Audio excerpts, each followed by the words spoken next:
ঐতিহ্য পরম্পরাকে ভুলতে পারছে না বিশালগড়ের মাদক কারবারিরা। বৃহস্পতিবার ভোরে গোকুলনগরে ফেন্সি পাচার নিয়ে দুই গোষ্ঠীর মধ্যে গুলির লড়াই হয়।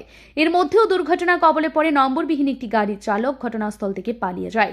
ঘটনার খবর পেয়ে বিশালগড় থানার পুলিশ ঘটনাস্থলে পৌঁছে গাড়িতে অভিযান চালায়।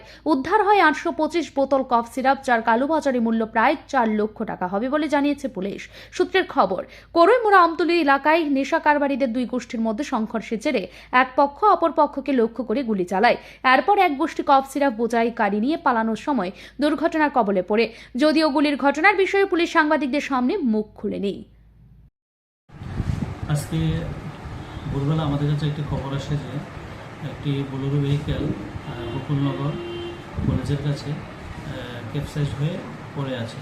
এই খবর পাওয়ার সঙ্গে সঙ্গে সাপসহ ঘটনাস্থলে যায় এবং দেখতে পায় একটি গাড়ি, বোলেরো গাড়ি রোড সাইডে ক্যাপসাইজ হয়ে পড়ে আছে। তখন গাড়িটি নাম্বারলেস ছিল।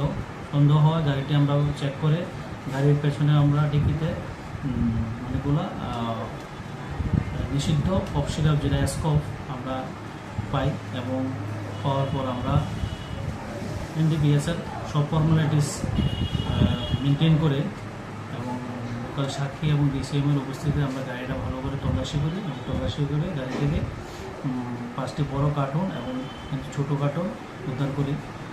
যা সর্বমোট 825 বোতল এসকফ আমরা উদ্ধার করি এবং বর্তমানে আমরা একটা কেস নিয়ে তদন্ত করছি যে এটার পিছনে কে জড়িত আছে এবং তার বিরুদ্ধে এনডিপিএস দ্বারা আমরা কেস নিয়ে যদি ইনভলভমেন্ট পাই আমরা অতি সত্তর এই কেসে অ্যারেস্ট করি। চালক বা কোনো গাড়িতে আমরা কোনো লোক পাইনি।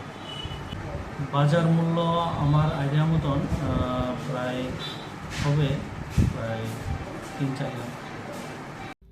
এই ঘটনাকে কেন্দ্র করে গোটা এলাকায় আতঙ্ক বিরাজ করছে।